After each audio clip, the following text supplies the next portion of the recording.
¿Cuáles son las diferencias entre Día de Muertos en México y el Halloween?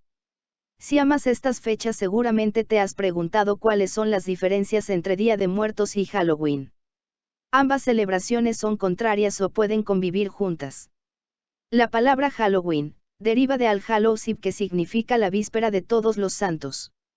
Aunque existen algunas similitudes entre el Día de Muertos y el Halloween, como que son rituales sincréticos, el sincretismo es una comparación para referirse a la hibridación o amalgama de dos o más tradiciones culturales. Además de que justamente las fechas de celebración coinciden, hay marcadas diferencias entre ambas. La diferencia radica en que tienen orígenes culturales y geográficos distintos. El Día de Muertos es una tradición mexicana de origen prehispánico que se conmemora el 1 y 2 de noviembre, mientras que el Halloween se celebra el 31 de octubre y tiene sus raíces en el antiguo festival celta conocido como Samhain.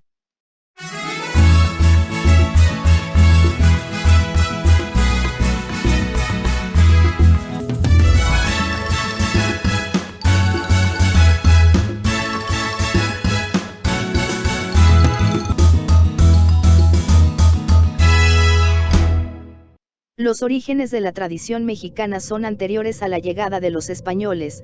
Contrario a lo que piensan muchos, el Día de Muertos no tiene su origen en la religión católica, ya que los aztecas creían que la vida continuaba en el más allá, donde se mencionaba el camino a Mictlán. Una de las principales características de la tradición mexicana es altar de muertos. En sus orígenes, el punto central del culto a los muertos fue la creencia de que las almas de los difuntos regresan del inframundo. En las celebraciones indígenas acostumbraban colocar altares con ofrendas para recordar a los muertos, en donde se llegaban a ofrendar a los dioses las cabezas de los cautivos sacrificados. Estos altares, denominados zompantli, consistían en hileras de cráneos ensartados por perforaciones hechas en los perayetels, los cuales simbolizaban la muerte y el renacimiento. En Halloween los colores que predominan son el negro y el naranja y se utilizan calabazas de adornos, aunque estas no sean propias de la tradición celta. Pero el Día de Muertos tiene todos los colores en los altares a los seres queridos que han fallecido para festejar su visita. En la ofrenda de Día de Muertos no puede faltar la flor de cempasúchil, té ancestral que ilumina el oscuro camino de quienes se nos fueron. La luz del fuego tiene diferente significado. En el Día de Muertos, además de flores de cempasúchil, se utilizan veladoras para atraer a las ánimas en su camino de regreso para disfrutar de la ofrenda, mientras que en Halloween, en algunos sitios se prenden fogatas para espantar a los espíritus. Los españoles, en un intento de convertir a los antiguos mexicanos, hicieron coincidir la fiesta de los muertos de los indígenas con las celebraciones católicas del Día de Todos los Santos y los fieles difuntos. En la actualidad, la celebración del Día de Muertos en México es el resultado del sincretismo religioso de estas dos culturas. La celebración, por lo general, se lleva a cabo a finales de octubre, del 25 al 30, y principios de noviembre, del 1 al 3. La fecha de inicio de estas celebraciones varía según las tradiciones o costumbres de cada región del país. Mucha coincidencia que es a fines de octubre e inicios de noviembre. Los espíritus no conocen fronteras. Halloween. Aunque en la actualidad es una fiesta de disfraces, en donde niños y grandes recolectan y comen grandes cantidades de golosinas, los orígenes del Halloween, que tiene lugar el último día de octubre, no son tan alegres y sus raíces provienen de un antiguo festival celta de hace más de 3000 años. Halloween es la contracción de All Hallows Eve, víspera de Todos los Santos, también conocido como Noche de Brujas Samhain, fin del verano en irlandés antiguo. La fiesta pagana se celebraba en Irlanda el 31 de octubre, cuando la temporada de cosechas tocaba a su fin y daba comienzo el Año Nuevo celta. Durante el festival de Samhain se creía que las almas de los que habían muerto volvían a visitar sus hogares, y también se creía que los que habían muerto durante el año viajaban al otro mundo. Hago un paréntesis, pues es mucha coincidencia que culturas muy distantes tuvieran prácticas y creencias muy parecidas. La gente prendía hogueras en las colinas para volver a encender los fuegos de su hogar durante el invierno y ahuyentar a los espíritus malignos, y a veces usaban máscaras y otros disfraces para evitar ser reconocidos por los fantasmas que se creían presentes. Fue de esa manera que seres como brujas, duendes, hadas y demonios llegaron a asociarse con el día. También se pensó que el periodo era favorable para la adivinación en asuntos como el matrimonio, la salud y la muerte. Dulce o travesura, tiene su origen en un demonio terriblemente malévolo que deambulaba por las aldeas y pueblos, casa por casa, pidiendo un truco o trato.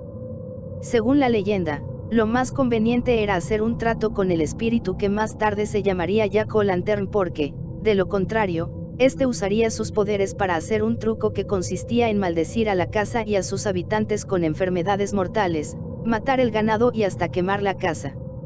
Como una forma de protegerse, nació la idea de elaborar calabazas huecas con formas escalofriantes, de modo de evitar encontrarse con el espectro.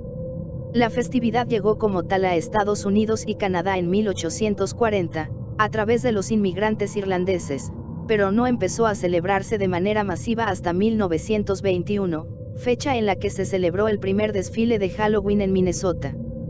De esta manera, los rituales místicos de épocas anteriores evolucionaron hacia juegos y diversión más alegres.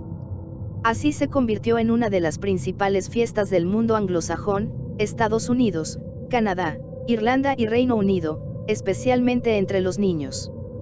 Esto último sí da miedo, especialmente entre niños que son los más inocentes y vulnerables. Dados los verdaderos orígenes que la mayoría no conoce. Ya por último, ¿qué dice el cristianismo y la Biblia? La Biblia no habla directamente del Halloween, pero sí trata varios temas relacionados con los símbolos de este día. Halloween celebra todo relacionado con la muerte y el mundo de las tinieblas. Esta exaltación de lo oscuro contradice lo que la Biblia nos enseña. Jesucristo vino para vencer al príncipe de las tinieblas, Satanás, y precisamente lo hizo al resucitar de la muerte. Hebreos 9:27 y de la manera que está establecido para los hombres que mueran una sola vez, y después de esto el juicio. La Biblia sí dice que Satanás y sus demonios se disfrazan como ángeles de luz para engañar. Se aprovechan de personas que creen en fantasmas y zombies, pues estos son un engaño de las tinieblas. Tienen como propósito atormentar al ser humano, mantenerlo bajo la opresión del miedo, y evitar a que lleguen a tener un conocimiento verdadero de quién es Dios. Así que el Halloween, de una forma que aparenta ser inofensiva, celebra las cosas que son usadas por el enemigo para causar daño. Bíblicamente, un cristiano no tiene razón para creer en fantasmas ni en zombies. Tampoco tiene razón para estar asustado, pues los evangelios nos enseñan que Jesús tiene toda autoridad sobre Satanás y los demonios y que estos ya han sido vencidos al morir Cristo en la cruz y ser resucitado de la muerte. Las supersticiones y las adivinanzas también forman parte de la historia del Halloween. La Biblia habla claramente sobre las personas que tratan de consultar un mago, a un fantasma, o un adivino y que estos hechos no agradan a Dios. La razón por la cual a Dios no le agradan estas cosas es porque son una forma de idolatría y llevan a la adoración diabólica. Hacen que las personas no confíen en Dios y contaminan el alma. La conclusión final la tienes tú, ya te presenté el origen de cada tradición, festividad y leyenda. Considero finalmente que si hay diablo también hay Dios, cada quien elige de qué lado quiere estar, de las tinieblas o la luz. Finalmente tenemos el libre albedrío, la libertad de elegir el camino que más nos plazca, y que cada quien se encomiende a su Dios, como dijo alguien por ahí, mi casa y yo serviremos al Señor Dios Todopoderoso. Gracias muchas por llegar hasta aquí. Hasta pronto, cuates y cuatas. Chavos y chavas.